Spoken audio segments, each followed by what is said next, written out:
Meredith, I would love to know more about what a young person can do to prepare for their future. Yeah, wonderful. Thank you. Hello everyone. I'm Meredith Bott. Thank you for watching our video blog. Um, yeah, today's topic is interesting because there's a lot of young people out there that think, oh yeah, I don't need anything right now. I don't need to do any type of estate planning. But when people are already, when you turn 18, you're considered an adult in the eyes of the law. So it means that when you're at a hospital and your parents call in and say, I want to know what's going on with Johnny, they can't get information without your authorization. You are the adults, you have full rights to say, nope, they get nothing. Um, and the same thing for money. So if you have bank accounts, if you have um, student accounts through your college or university, your mom, your dad can't go and just be like, I need to tell you about my, situation with Johnny's tuition.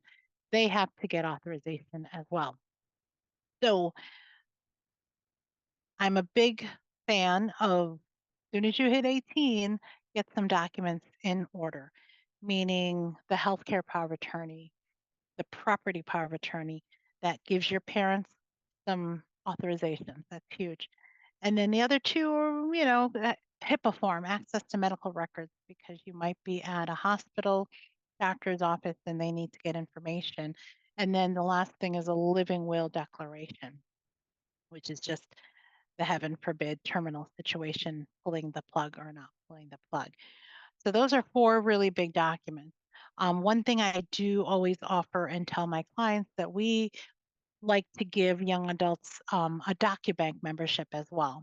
So DocuBank is a third-party company that we've been using for over 20 years. And basically they give you a card that you will use for, keep it in your wallet. So if something happens to you, I'm in school, I'm in college, and I get into a car accident and I'm, unable to make decisions because I'm unconscious. Hopefully EMT, the nurse, someone at the hospital finds your driver's license and this DocuBank card. The DocuBank card will give them authorization to go online, to request by fax, even to get access to your healthcare powers of attorney, your HIPAA form, all of the things that matter so that they can access that information immediately. If you're unconscious, how are they supposed to know you even have those documents, right? If you're unconscious, how would they know how to call your emergency people, your parents, your family members? Your phone, you think, oh yeah, you can just find the information there, but a lot of people don't have the ability to just get access to the emergency people on your phone. There's, obviously some protections there. You have to have a password to get on your phone. So this is a physical card that has the name of your mom or your dad with their phone number that hopefully they can find right away, they meaning the EMT or nurse, and they can call your family members immediately and get documents. So those are really, really key documents, very important. I know that the goal is never to use them. Oh, the goal is to always just be like, okay, I'm healthy, I don't need anything, but this is just in case because none of us have a crystal ball of what's going to happen with our lives. I also want to share one quick story of something that really was kind of sad. It's about a young person. I want to say she was maybe either 18 or 19. Um, she was in a car with her boyfriend, um, and sadly, it was a car accident that happened that killed both of them.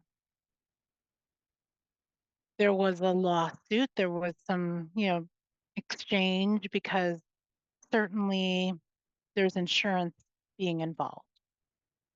I'm being contacted by the grandmother of the young lady, and grandma is saying, here, my granddaughter died. Now they're calling me because there's a check that's been paid out and it's to the estate of, call her Jane, estate of Jane. And she's like, can I cash this? What can I do? And so then I started asking questions. It turns out that grandma has been the legal guardian of Jane for as long as she remembers, right? She raised her granddaughter. She didn't formally adopt her granddaughter. She was legal guardian, which you can do through a guardianship proceeding. So, so Jane dies, and when we open a probate estate, if you have no will, no trust, no documents, we go through the laws of intestacy, which here in Illinois it says if you have surviving parents, it goes to your parents' equal shares. There's no provision there for your legal guardian, regardless of the fact that grandma is the only parent that Jane ever had. So then it turns out I ask more questions. Grandma tells me that her daughter, the mother of Jane, is like whereabouts unknown. I guess she was into, drugs and alcohol. She met a man, had relations, and never had any communication or relationship. So we don't even know who Jane's father is. We don't know Jane's mother's whereabouts, so there's no way we can send notice to open this probate estate. And basically, what saddened me about the situation is grandma is the person that should get the funds, is the person that took care of Jane, should be the one who gets it. But as I told her what the obstacles we'd have to go through in order for her to even remotely get the money, because we'd have to put it out there, try to get access or get in touch with the mother and the father of Jane. We have to file a publication so they could come out of the woodwork.